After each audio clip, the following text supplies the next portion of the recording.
And now, for our next comedian, he is our youngest stand-up comedian of the night. By his parents' permission, let's welcome our stand-up comedian. Here is Gus.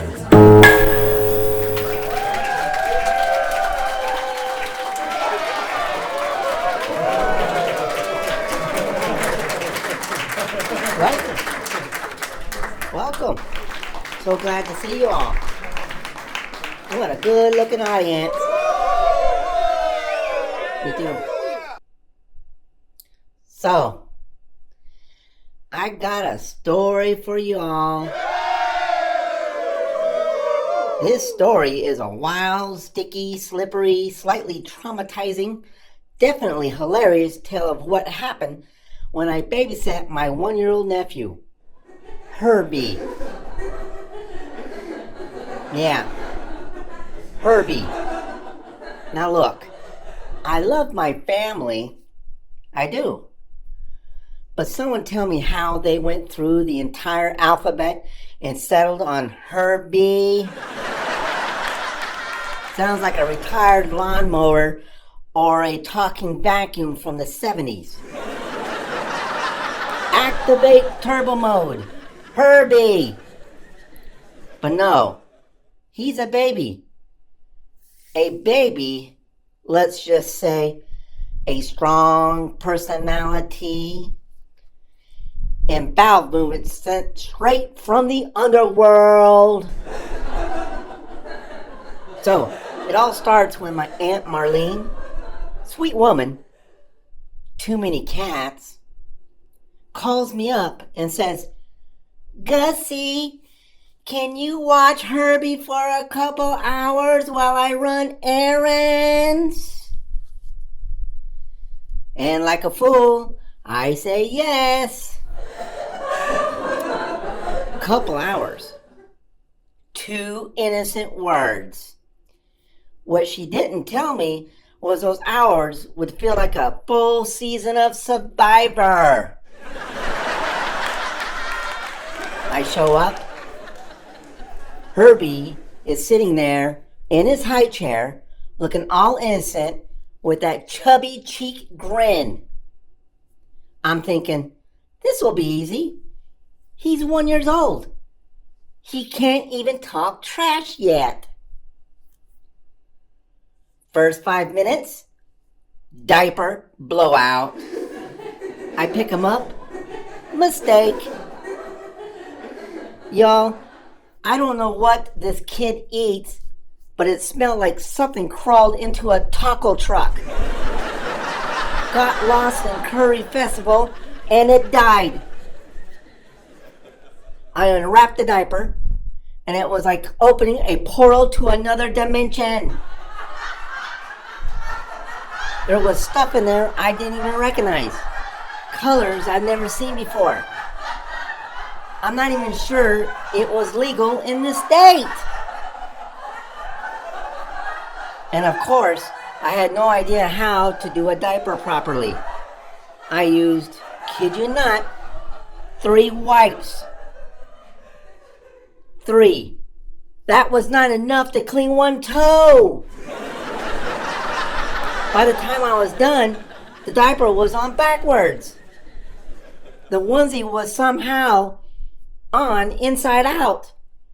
And Herbie was looking at me like I was the one who needed help. Okay. Diapers handled-ish. Now I turn around for 1 second to grab a snack from the kitchen. Shocker! Gus is always hungry. So I come back from the refrigerator. Herbie is gone. Gone. No sounds. No crawling. No trail of crushed Cheerios. Just silence. 30 seconds. 30 seconds of no baby is basically a full psychological horror film. I'm flipping couch cushions, checking the dryer, under the cat, in the fridge. Suddenly, I hear this tiny giggle. Yep. from inside the Tupperware drawer. The drawer! He's in there like a luxury resort, sitting in between mismatched lids, giggling like he just pranked me on a national television. Yep. Alright, post-drawer discovery. I'm sweating like I just ran a triathlon through Target. So I figure, let's do bath time. Calm him down, clean him up, cool him off, cool me off. Friends, nobody warns you that baby bath time is like wrestling a greased up eel in a kiddie pool. I put him in, and he instantly becomes Aquaman. Yep.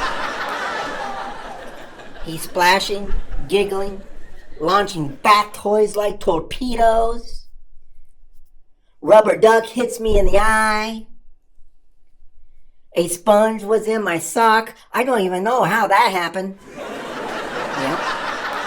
Yep. He starts trying to climb out mid-bath, dripping, slippery, yelling something that sounded like Ba-doo-ba, which I'm 93% sure is baby talk for prepare for chaos, mortal.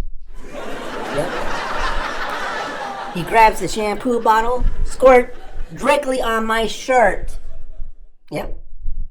By the end, I need the bath more than he did. Okay, dinner time. I step him into the high chair. Or I strapped him into the high chair. Food time, right? Wrong. Performance art time. Yep. I bring him some mashed sweet potatoes.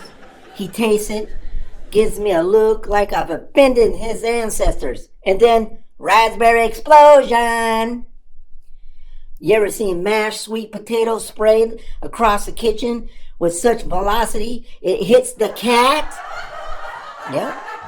Yep. It was like being on a cooking show judged by a toddler with no mercy. Then I made the mistake of laughing. He saw that as a green light. Next bite, raspberries again, then again. Now he thinks it's our thing to do. Yep. I'm drenched in sweet potato and shame. And Herbie's looking like he just discovered how to take over the world. And here's the kicker. Through all this, the diaper fiasco, the baby hide and seek, the bath flood, the dinner disaster, I realized something horrible. I never fed myself. No? Me, Gus, the guy who packs a granola bar just to walk to the mailbox. The guy who once ate an entire pizza because it looked lonely. By the time Aunt Marlene came home, I was holding a sticky baby in one hand, a spoon in the other, covered in sweet potatoes, one sock on, one sock off, hair standing straight up, whispering to myself like I was in a survival movie. She walks in and goes, "Aww, you two look like you had fun." Fun? Ma'am, I seen things. And look, Herbie's adorable. I love the kid. But I'm convinced toddlers are just tiny drunk roommates with no filter, no fear, and full access to your emotional well-being. Also, let's circle back. Herbie? If you name a baby Herbie, you better expect some high-speed chaos. Pretty sure he was named after the Walt Disney car, which makes sense because that child zoomed around the living room like he had horsepower. Yep. And at the end of all, Herbie fell asleep on my chest. just curled up like a baby burrito.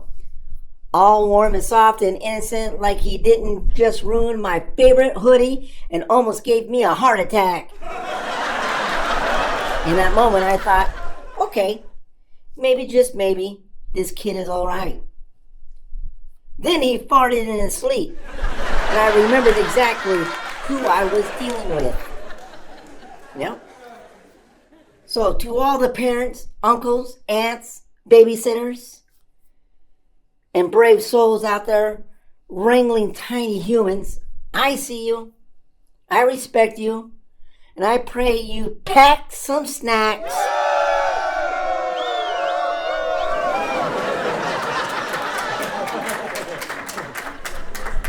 This has been Gus, reporting live from the battlefield of Baby Herbie. Good night, folks! Don't forget to wash your hands and check your shoes, because babies are sneaky. Have a good night.